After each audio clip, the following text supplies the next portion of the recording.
Hello everyone, Russell Wright from networkempire.com. If you've arrived in this video, you're probably ready to create your ISDNA matrix or your industry solution matrix. If you're just joining us from out there in YouTube land, please do visit networkempire.com so we can get you a fresh start. We actually teach a stackable business system, and it's important that you stack each item on top of each other, that you progress from one level to the next.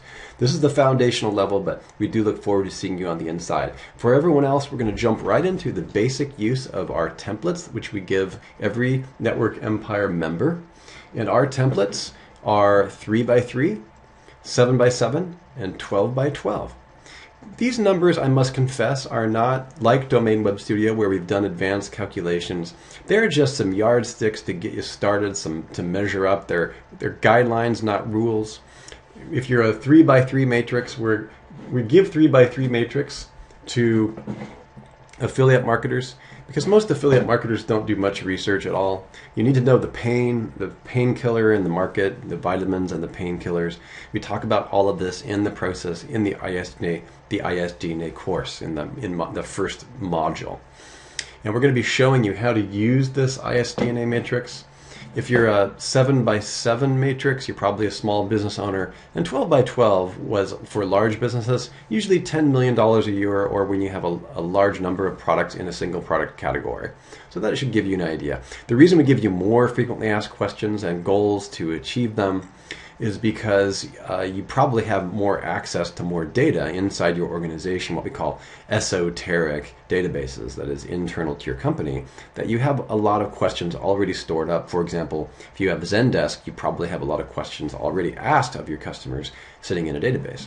For the purposes of this demonstration, we're simply going to use 7x7 because it's a nice middle of the road. And I'm going to use a demonstration in our own industry.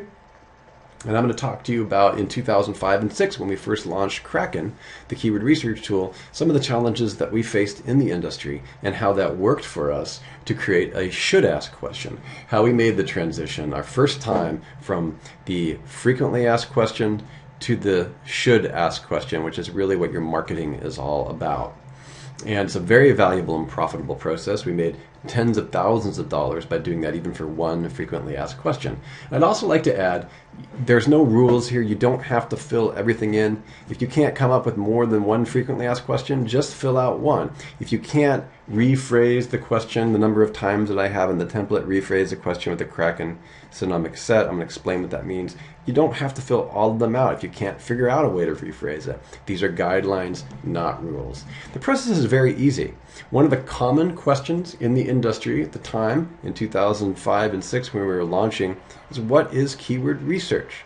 So you just simply take that question. It came back from our help desk. It came back from a lot of places. Now you can even pull them from Quora.com. It's so much easier to pull questions from the world because of social media and social queries. Now you can just take them from that point. Please do see the course Quora Empire available to Network Empire basic members. Just go over to the membership area, click on the left panel, and you'll see the Quora Empire course. Teaches you how to go out to Quora using our Quora extractor software and pull back thousands of questions that contain your keyword if you know what your keyword is. Okay? If you don't know what your keyword is, you can just go from the questions and we're going to show you how to pull that keyword out of there. For example, what is keyword research? Well, back in 2005, that told us that keyword research is the question that we want to, the keyword that we want to extract from that question. I'm going to do that again. You just type in what is keyword research. You remove any of the keywords that are not important to you, what is, and you're going to take keyword research, you're going to put it in the hand extraction area, in the column on the template, hand extraction. That's going to become a parent theme. And you'll learn in the next upcoming module why you want to do that.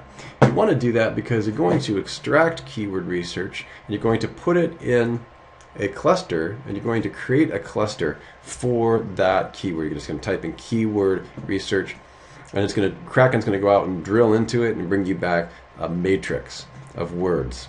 Okay, we'll talk more about what that looks like a little bit later on. But that's the purpose of creating the ISDNA matrix.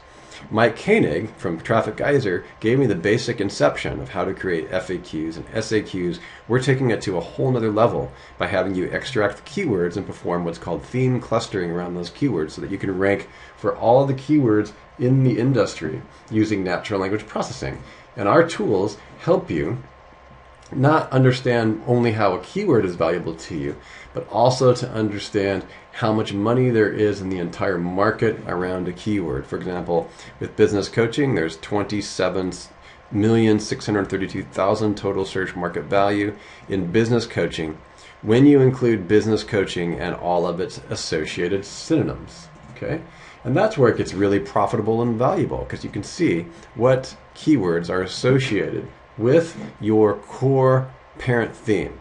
And that's why we're having you create these ISDNA matrix so that you can extract the most value out of the market. Okay, so that's all you're going to do. And let's say you have other questions. When I talk to you here about rephrase the question, this is sometimes confusing for students. Rephrase the question with Kraken synonymic set. When I'm talking about synonymic set, I'm not trying to confuse you. I'm just letting you know that we want you to bring back more ways of talking about the same question. You don't have to use Kraken, but if you know, you don't have to use Kraken if you already know, like, what is keyword research. Keyword analysis comes back in Kraken as almost the same thing as keyword research. So you just simply put that in there. And you can just take the same question. What is keyword analysis, right? It's a question mark. Okay, it's the same question, and you're going to go through that same exact process. And that process is simply removing the words that aren't important, just like an equation here.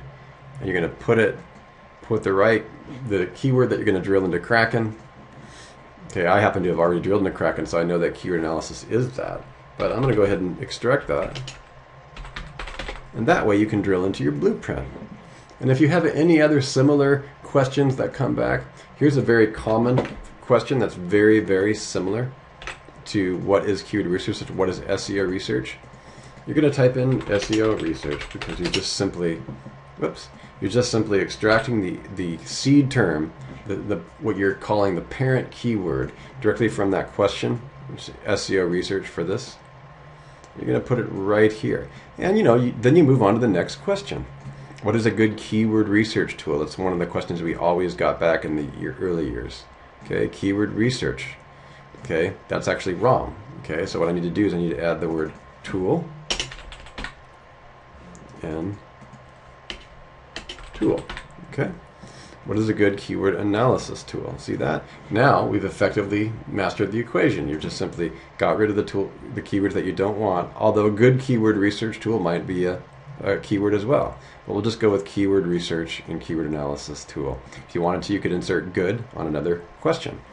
Okay, so that gives you a little bit of an idea about how to move on to all these questions. When I come back, I'm going to show you how to transform these into should-ask questions. I'm going to show you how to summarize the reasons, the confusions, and the need behind creating a new question.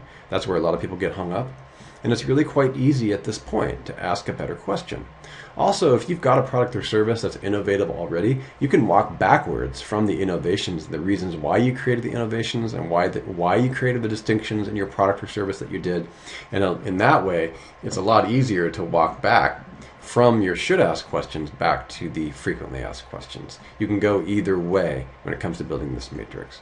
I'm going to talk to you when I get back on the next video, about how we responded by creating Kraken to what is keyword research, and how our market segmentation tool asked a better question. I'll see you on the next video.